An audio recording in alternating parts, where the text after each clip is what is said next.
하나님, 오늘도 하나님의 말씀 앞에 섭니다. 말씀을 전하는 자도 모든 짐을 주께 맡기고 말씀을 듣는 자들도 모든 짐을 주께 맡겨 오늘도 우리와 함께 하시고 우리의 짐을 대신 지시는 예수로 인하여 행복한 예배에 성공하도록 도와주시옵소서. 말씀이 명령되어 우리에게 들려지게 하여 주시고 말씀에 순종하여 회개하며 기도하며 간구하는 자들에게 하나님이 약속한 복과 생명으로 충만케 되게 하여 주시옵소서. 믿음으로 헌금한 손길을 위해 복을 더하여 주시고 하나님께서 약속하신 주의 나라가 저들의 삶 가운데 나타나도록 도와주시옵소서. 예수님의 이름으로 기도하였습니다. 아멘. 하나님의 말씀은 시편 68편 19절에서 21절까지를 말씀을 함께 같이 합독하겠습니다. 시편 68편 19절에서 21절까지 말씀을 함께 같이 합독하겠습니다. 함께 읽습니다. 시작. 날마다 우리 짐을 지시는 주 곧 우리의 구원이신 하나님을 찬송할지로다. 하나님은 우리에게 구원의 하나님이시라. 사망에서 피함이 주 여호와께로 말미암거니와 그 원수의 머리 곧 그 죄과에 항상 행하는 자의 정수리는 하나님이 쳐서 깨치시리로다. 아멘. 우리 하나님은 의로우신 하나님이라고 성경은 가르쳐 말을 합니다. 성경은 의에 대해서 말하는 책입니다. 여기서 말하는 의라고 하는 것은 한문으로 하면 이제 옳을 의자이거든요. 옳다 하는 것입니다. 성경의 율법을 볼 때 우리가 죄를 깨닫는 것이라 그렇게 말을 하죠. 죄는 바로 그 옳다 하는 의의 반대가 되는 것입니다. 다른 말로 불의라 하는 것이죠. 성경은 의로운 것과 불의한 것, 이 두 가지를 구분하는 것에 대해서 가르치는 것이 바로 성경입니다. 하나님이 의로우시다. 하나님은 항상 옳으시다. 결국 그 말이거든요. 근데 문제는 뭐냐 하면 우리가 아까도 얘기한 것처럼 옳다 그르다, 의다 불의다, 죄다 아니다, 이것을 이제 판단하는 데는 분명한 것 하나가 필요한데 기준이라고 하는 것 하나가 필요합니다. 도대체 뭘 기준으로 할 때 옳으냐 그르냐를 판단하느냐 이 말이죠. 어떤 사람은 그 기준을 양심으로 삼기도 하고요. 어떤 사람은 윤리나 도덕으로 삼기도 합니다. 어떤 경우는 자기 상식을 삼기도 하죠. 그래서 간혹 이런 얘기 하지 않습니까? 사람이 어떻게 저럴 수 있어? 상식적으로 난 이해가 안 돼. 이렇게 얘기를 합니다. 그런데 곰곰이 생각하면 그 상식이라는 게 자기가 갖고 있는 상식이에요. 그러니까는 실제로는 우리가 상식이라고는 말을 하지만 엄격하게 얘기하면 내 생각에는 이해가 안 되는 거죠. 내 생각에는. 결과적으로 이 세상을 사는 사람들이 다들 나름대로 자기 생각들을 가지고 삽니다. 그래서 어떤 사람은 괜찮은 일이 어떤 사람에게는 절대로 있어서는 안 되는 일일 때도 있고, 어떤 경우는 당연히 해야 되는 일인데 어떤 사람에게는 해도 되고 안 되는 일일 수 있어요. 왜 그렇게 차이가 나느냐 하면 기준의 차이거든요. 기준의 차이. 부부가 결혼을 해서 한 몸이 되면 이 기준을 맞추는 일이 참 쉽지 않습니다. 과거에 어떤 목사님이 이렇게 비유처럼 말했던 것처럼 치약을 어디서부터 짜느냐에 따라서도 이게 굉장히 그 기준에 따라 이해가 되고 안 되고 하니까요. 한 사람의 기준은 끝에서부터 꼭꼭 돌려가며 짜야 아껴 쓸 수 있다. 그게 자기 기준이에요. 근데 어떤 사람은 손에 잡히는 대로 눌러 짜면 되지. 나오는 게 좋은 거지 무슨 꼭꼭 눌러 짤 필요가 뭐 있어. 이 기준이 서로 다르면 허건날 그거 갖고 이제 싸우게 되는 거예요. 결과적으로 각각 가진 기준이 다르기 때문에 누구는 옳다고 누구는 그르다고 누구는 좋다고 누구는 싫다고 이렇게 됩니다. 개인적인 취향이야 얼마든지 그럴 수 있습니다. 얼마든지. 소위 죽고 사는 문제 아니면 얼마든지 괜찮다 이 말이에요. 그런데 문제는 그 기준이 죽고 사는 문제가 되면 달라진다 이 말이에요. 달라진다. 그냥 내 생각대로 함부로 할 수 있는 것이 아니라 이것이 생명에 관련된 문제라면 정확한 기준이 있는 것이에요. 사람들은 육체의 정확한 기준을 가지고 있습니다. 생명에 관련된 정확한 기준은 숨 못 쉬면 죽는다예요. 사람들이 누구 돌아가셨대, 왜 돌아가셨대, 병이래, 노안이래, 사고래, 뭐래 말을 많이 하는데 결국은 단 한 가지 이유입니다. 숨 못 쉬어서 돌아가신 거예요. 그러니까 숨을 쉬게 하는 일. 그러니까 사람이 막 숨이 넘어갈 때에도 인공호흡 시키고 기도에 막 삽관을 하고 막 별거를 다 하죠. 왜냐하면 육체의 가장 큰 기준은 호흡해야 산다. 그것이에요. 그거는 누구도 이견이 없어요. 그것과 똑같이 영혼이 사는 부분에 있어서는 육체의 호흡이 절대적인 기준인 것처럼 절대적인 기준 하나가 있습니다. 그것이 뭐냐면 하나님의 뜻, 하나님의 법, 더 구체적으로 얘기하면 하나님의 말씀, 이 말이에요. 우리는 우리가 가진 기준대로 마음대로 살 수 있습니다. 그런데 문제는 뭐냐 하면 하나님 앞에서 내 영혼을 살리는 일에 있어서만큼은 내 법으로 살 수 있는 게 아니라 하나님의 법으로 살아야 하는 것이에요. 여러분들 도로를 달리는 차는요 어떤 법에 저촉을 받는지 아시나요? 도로교통법에 제한을 받습니다. 그냥 차 없이 걸어 다니고 골목길 다니고 집 안에 있는 사람은 그 법이 하나도 소용이 없어요. 그런데 적어도 차를 몰고 도로로 나가는 순간부터는요, 내가 급하니까 빨리 가고 싶다고 막 달려도 안 되고, 나는 겁이 많으니까 천천히 가겠다고 무조건 천천히 가도 안 돼요. 도로교통법 안에 최고 속도가 있고 최저 속도가 있고 신호가 있고 차선이 있고 정해진 규칙이 있어요. 누가 감히 나한테 뭐라 그래? 막 운전했다가는 당연히 그 법에 따라서 처벌받게 되고, 처벌은 없을지라도 그 법대로 운전하는 다른 것에 충돌되어져서 다치거나 죽거나 하게끔 되어져 있죠. 그 법은 내가 만든 법이 아닙니다. 그러나 적어도 그 안에서 자유롭게 소통하고 누리기 위해서 필요한 법이 바로 도로교통법이에요.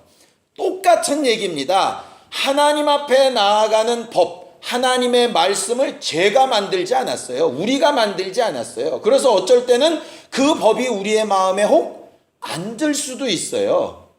그러나 그 안에서 생명을 누리고 내 영혼을 보존받기 위해서는 그 법을 당연히 준행하고 지켜야 한다 이 말이죠. 그렇지 않으려면 아예 그것과 상관없는 자가 되면 됩니다. 내 영혼의 생명과 무관한 자가 되면 되고요. 내가 육체로만 살고 영혼은 하나님의 법과 상관없이 내 멋대로 두었다가 결국 마지막 날 지옥 가리라 이렇게 결심하면 아무 문제 없다 이 말이죠. 그러나 마치 부모가 자식을 사랑하여서 어떻게 해서라도 음식을 먹이고 어떻게 해서라도 공부를 시키고 어떻게 해서라도 좋은 환경에서 양육을 해보려고 몸부림치듯이 하나님께서 우리를 사랑하셔서 하나님의 법과 하나님의 의를 계속 가르치셔서 우리의 생각과는 혹 다른, 우리의 상식과는 혹 다른 그 법을 의로 삼고 그 기준에 합하여서 결정하고 선택하며 살 수 있는 사람이 되도록 가르치시는 것이 바로 말씀이에요. 예수님조차도 그 말씀에서 초월하지 아니하시고 하나님의 의를 나타내십니다. 성경을 좀 보죠. 자, 요한복음 5장 30절입니다. 요한복음 5장 30절. 함께 읽습니다. 요한복음 5장 30절입니다. 함께 읽겠습니다. 시작. 내가 아무것도 스스로 할 수 없노라. 듣는 대로 심판하노니 나는 나의 원대로 하려 하지 않고 나를 보내신 이의 원대로 하려는 거로 내 심판은 의로우니라 그러셨어요.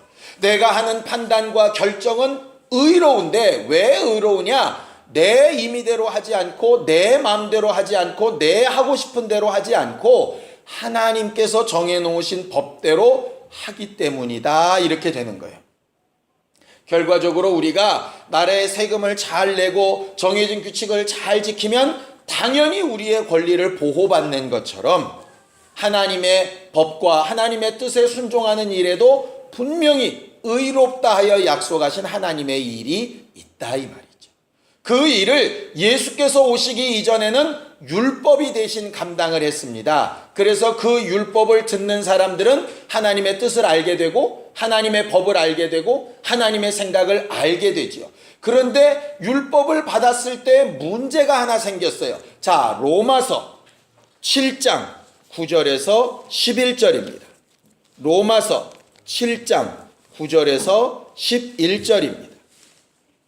함께 읽습니다. 로마서 7장 9절에서 11절 함께 읽겠습니다. 시작. 전에 법을 깨닫지 못할 때에는 내가 살았더니 계명이 이름에 죄는 살아나고 나는 죽었도다. 생명에 이르게 할 그 계명이 내게 대하여 도리어 사망에 이르게 하는 것이 되었도다. 죄가 기회를 타서 계명으로 말미암아 나를 속이고 그것으로 나를 죽였는지라. 이렇게 되어 있어요. 이게 무슨 얘기냐면 이런 말입니다. 법을 몰랐을 때에는 그 법을 지키면 죄가 되는 줄도 모르게 되는 거예요. 제가 설교를 준비하면서 한 가지 일이 생각났는데요. 지난 4월 1일부터 여러분들 그 고속도로 다니다 보면 톨게이트에 하이패스라고 하는 데 있는데 아시죠? 하이패스는 원래 빨리 지나가게 하려고 미리 돈 내고 카드 끊어놓고서는 쌩 지나가는 게 하이패스 아닙니까? 그래서 빨리 지나가도록. 그래서 하이패스 달고 난 뒤부터는 아주 고속도로 달리는데 속도 안 줄이고 아주 쌩쌩 달렸어요. 근데 지난 4월부터 거기 속도 제한 문제 해서 딱지 띈다고 그게 한동안 막 인터넷에 막 난리였습니다. 4월부터는 그거 걸리면은 뭐 7만 원인가 낸다 그래가지고 이게 돈이 되게 아깝잖아요. 그래가지고서는 하이패스 지나갈 때 그 뒤로부터는요, 그전에는 아무 생각 없이 쌩쌩 지나다녔는데 갑자기 그 앞에만 보면 브레이크를 확 밟는 거예요. 근데요, 이게 제한 속도가 30km예요. 고속도로 한 100km 달리다가 30km로 줄이려면요, 죄송합니다. 환장합니다. 줄여도 30km까지 안 떨어져요, 얘가. 그런데 제가 갑자기 확 밟으면 뒤에 차는 또 얼마나 놀래겠어요. 그러니까 톨게이트 지나갈 때마다 이게 부담스러운 거예요. 그러면서 어쩔 때는 30 넘기도 하고 어쩔 때는 40 넘기도 하고 그래도 아차 싶어도 큰일이다 고민도 하고 막 이랬습니다. 웃긴 건요, 하이패스 차선 제한 속도 30km는 벌써 수십 년 전에 있었던 거래요. 십수년 전에. 처음에 하이패스 만들 때부터도 30km였는데 그 전까지는 아무도 신경을 안 쓰는 거지. 왜? 법이 있으나 마나해. 단속을 안 한다 그러니까. 그런데 4월 달부터 단속한다 그러니까 갑자기 그 법이 실제로 다가와가지고 갑자기 브레이크를 막 확확 밟아대는 거예요. 그런데 한 5월쯤 되니까 또 기사가 떴습니다. 그거 카메라 설치할 돈이 없어서 다 못 찍는데요.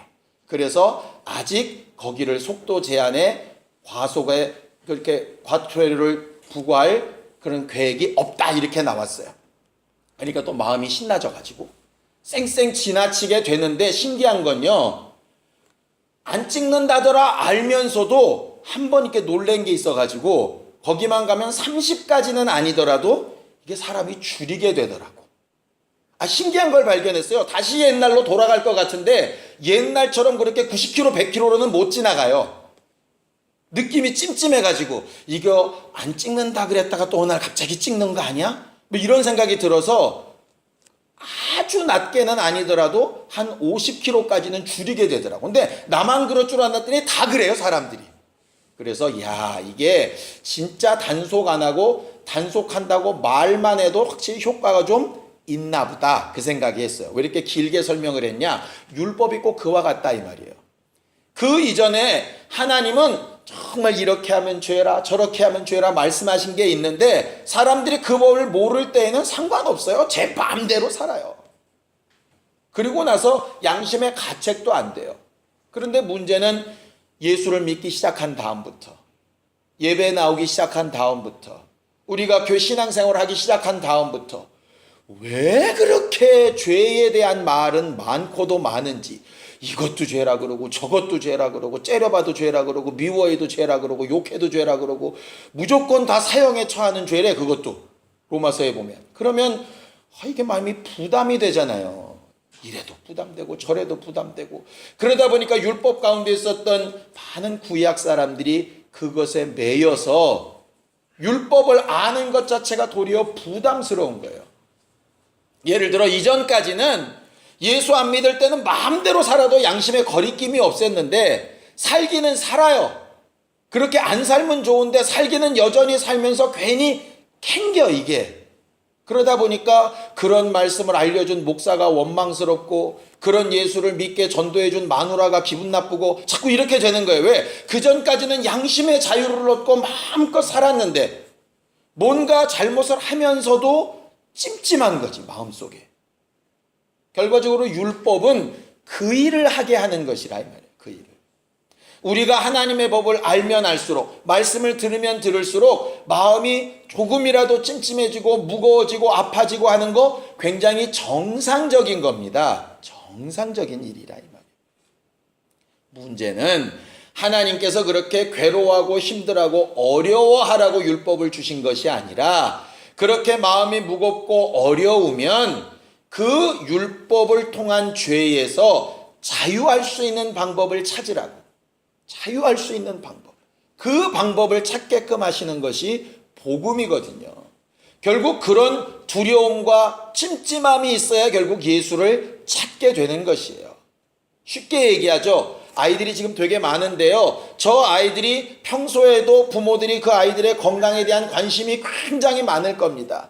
그런데 그 아이들을 병원에 언제 데려가나요? 관심이 많으니까 매일 데려가나요? 그렇지 않아요. 뭔가 이상 징후가 보일 때 병원에 데려가죠. 그 이전에도 바이러스성 균들이 돌아다니고 그 이전에도 먼지 많이 돌아다니고 그 이전에도 이상한 거 집어먹고 많이 합니다. 그러나 딱 뭔가 느껴지고 이게 다가오고 그래야 이게 뭔가 그 다음 필요한 것을 찾는 것처럼 우리의 신앙생활도 마치 그와 같다 이 말이에요. 그러니까 하나님의 말씀을 듣고 마음이 무거워지고 정죄가 되고 아파하고 하는 것은 나쁜 일이 아니라 마치 우리가 병들면 열이 나는 것처럼 자연스러운 것이고 정상적이고 낫는 일로 나아가게 하는 힘이 되는 일이라 이 말이죠. 문제는 뭐냐면 그렇게 아파하고 힘들하고 무거워한데 살 길로 나을 길로 가지 않는 것이 문제예요. 열이 펄펄 끓는데 아무 조치도 하지 않고 가만히 두는 게 그게 잘못된 일이라. 예수는 그 일을 알리시기 위해서 지금도 우리에게 계속 감동하시고 말씀하시는 거예요.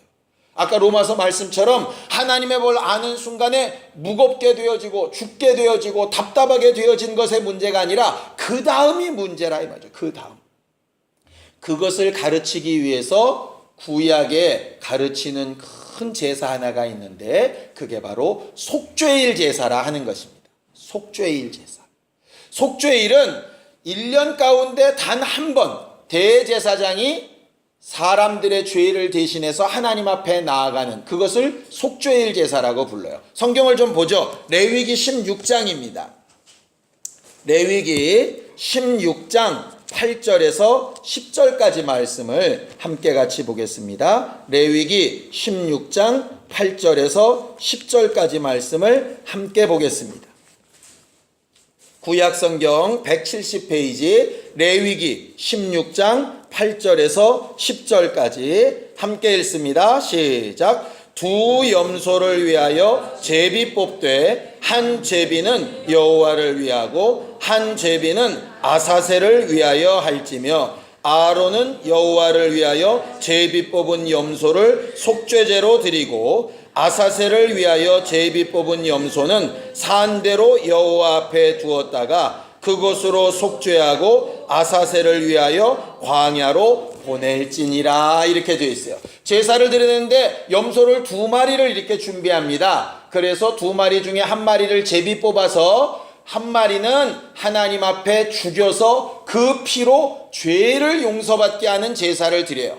마치 예수께서 십자가에서 못 박혀 죽으시면서 피를 다 흘리시고 우리의 모든 죄를 피로 깨끗하게 씻기신 것처럼 그렇게 씻기는 제사를 첫 번째 염소로 드리는 겁니다.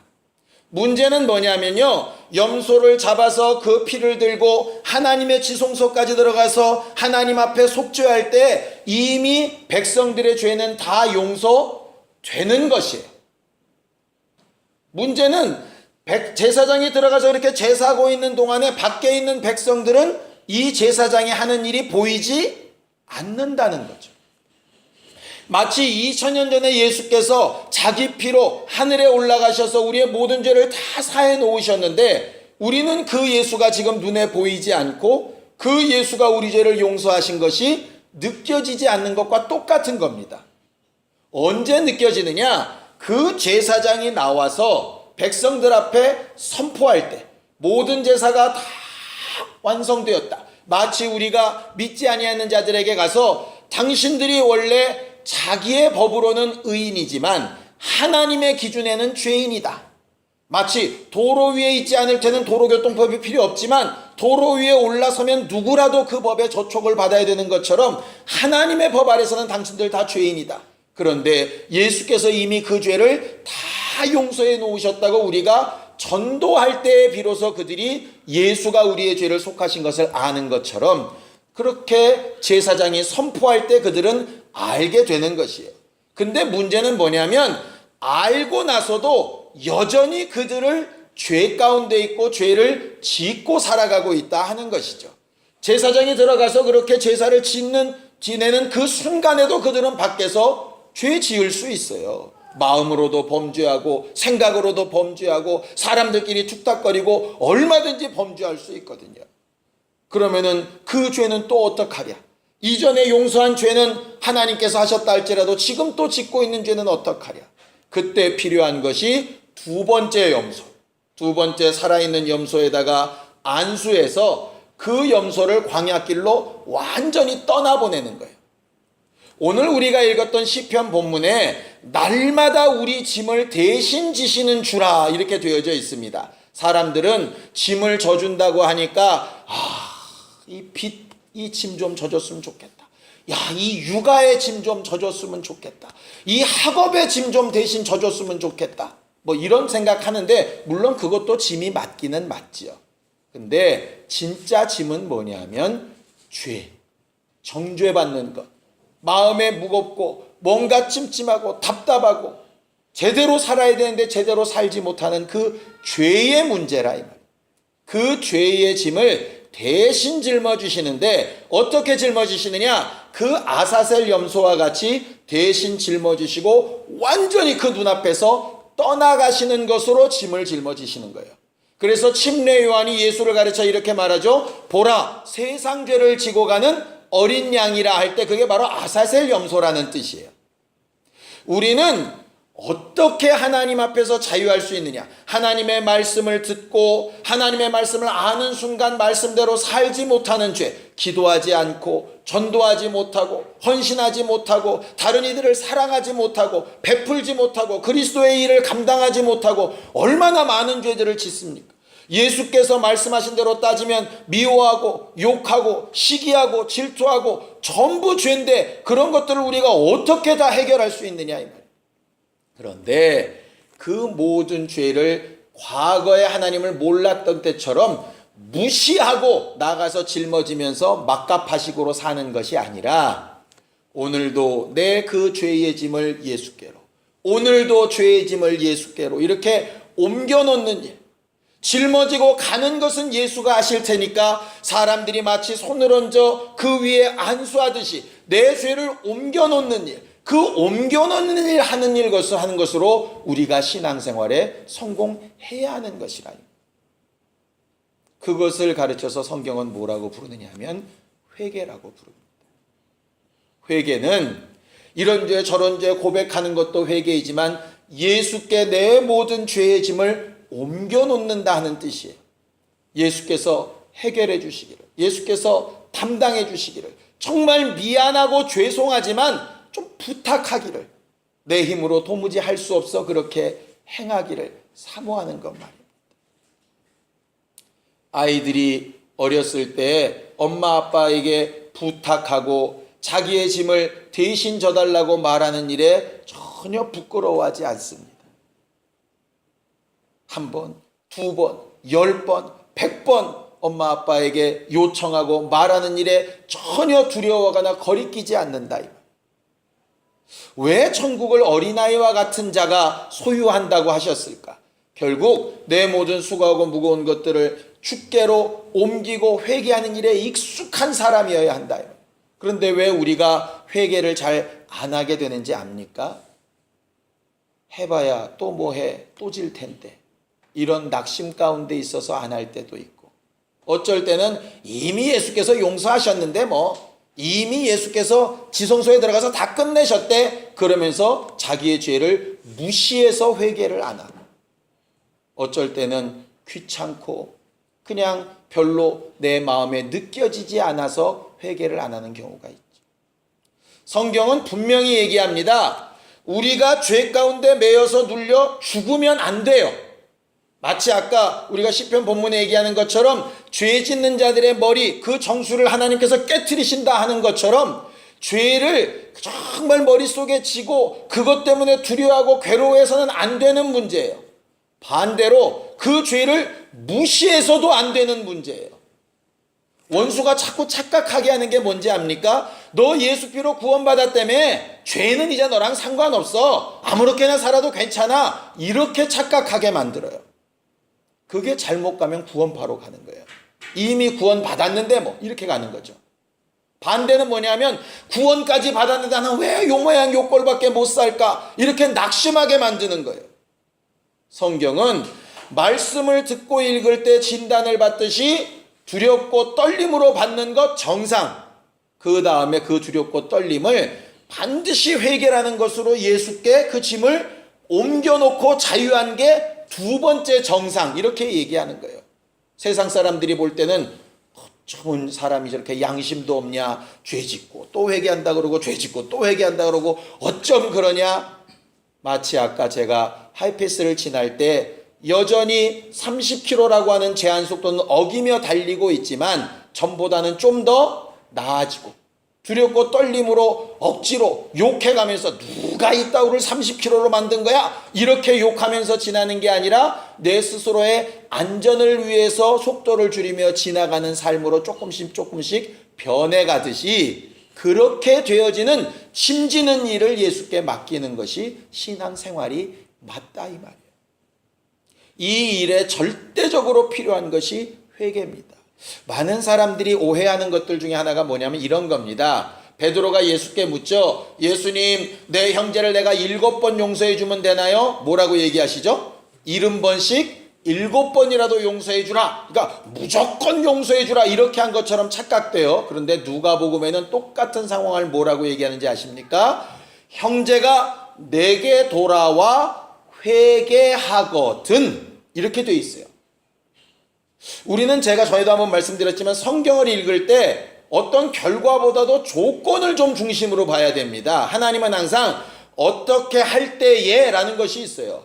그는 사랑이시니까 아무나 구원하시는 것이 아니라 예수를 믿는 자, 이렇게 되는 것처럼 똑같습니다. 우리는 무조건 얘도 용서하고 쟤도 용서하고 다 용서하고 죄 짓는 걸 못 본 척하고 이러는 사람이 아니라 회개하는 자를 용서해야 되는 사람들이에요. 회개 안 하면 미워하라는 얘기겠습니까? 회개 안 하는 자에게는 회개하도록 가르쳐야 되는 사람이고요. 그러니 아이고 다 용서하라 그러시는데 저 사람 잘못된 거 내가 얘기해, 나도 잘난 것도 없는데, 이렇게 넘어가는 게 아니라 정말 사랑하는 마음으로, 질책하는 게 아니라 권면하는 마음으로 함께 회개하자고 말할 때의 용서를 얘기하시는 것이라 이 말이에요. 성경은 우리가 정말 유쾌하고 자유하고 하나님 앞에 행복한 삶을 살기 위해서 필요한 조건 중에 하나가 회개라고 얘기하시고 그 회개는 예수께 우리의 짐을 옮겨놓는 것이라고 말씀하고 있어요. 성경을 한 절만 더 보죠. 사도행전 3장 19절입니다. 사도행전 3장 19절입니다. 함께 읽습니다. 사도행전 3장 19절입니다. 함께 읽죠. 시작. 그러므로 너희가 회개하고 돌이켜 너희 죄 없이함을 받으라. 이같이 하면 유쾌하게 되는 날이 주 앞으로부터 이를 것이라. 이렇게 되어져 있습니다. 돌이켜 회개하는 자에게 유쾌하는 자의 날이 있다고 분명히 말씀하셨어요. 우리가 이번 한 주간 동안, 이번 한 달 동안 회개의 기회를 잃어버리지 않는 사람이 되길 원하는데, 우리와 함께 하시는 예수가 누구냐? 우리의 죄의 짐을 날마다 오늘도 대신 짊어지시는 분이에요. 그의 등에 우리의 죄의 짐과 수고의 짐과 어려운 것들을 옮겨놓을 수 있는 방법이 회개고 기도인 것이에요. 그래서 우리가 기도를 쉬지 않고 회개하기를 쉬지 않고 하나님의 말씀으로 찔림받기를 쉬지 않을 때 제대로 된 신령한 영적 생활 할 수 있는 것입니다. 하나님의 법을 무시하지도 않고 그 법 때문에 눌려 죽지도 않고 하나님께서 우리를 위하여 베푸신 예수의 피와 예수께서 우리를 대신하여 짐지시는 것으로 인한 자유함으로 충만한 우리 모두가 다 되기를 예수님의 이름으로 축원합니다. 시간 예수에 한번 부르고 간절히 같이 기도하겠습니다. 하나님 아버지, 오늘도 우리는 주 예수 보혈의 은혜와 오늘도 우리의 모든 죄의 짐을 대신 짊어지시는 예수의 공로를 의지하는 기쁨으로 성찬을 행하며 예배하며 하나님 앞에 감사와 영광을 돌렸습니다. 예배 가운데 우리가 회개치 아니한 것으로 인하여 깨달은 죄와 허물이 있다면 즉시 회개하고 고백하고 하나님 앞에 죄의 짐을 넘겨 자유케 되는 우리 모두가 되게 하여 주시옵시고, 믿음으로 기도하며 간구할 때마다 우리의 참 자유와 생명과 행복이 있는 유쾌한 날들이 이르도록 우리를 도와 주시옵소서. 일평생 말씀을 듣고 읽을 때마다 하나님의 말씀과 뜻을 깨닫는 지혜와 영감이 있게 하여 주시고, 깨달은 것을 회개로 완성시킬 때마다 주 예수 보혈의 은혜를 얻은 기쁨과 감사로 충만한 사람들이 다 될 수 있도록 역사하여 주시옵소서. 예수님의 이름으로 기도하였습니다. 아멘. 이제는 우리 주 예수 그리스도의 은혜와 하나님 아버지의 극진하신 사랑과 성령님의 감동하시고 교통하시는 분명한 증거가 우리의 짐을 날마다 대신 져주시는 예수를 의지하며 살기로 결심한 우리 모두 위에 이제부터 영원까지 함께 있을지어다. 아멘.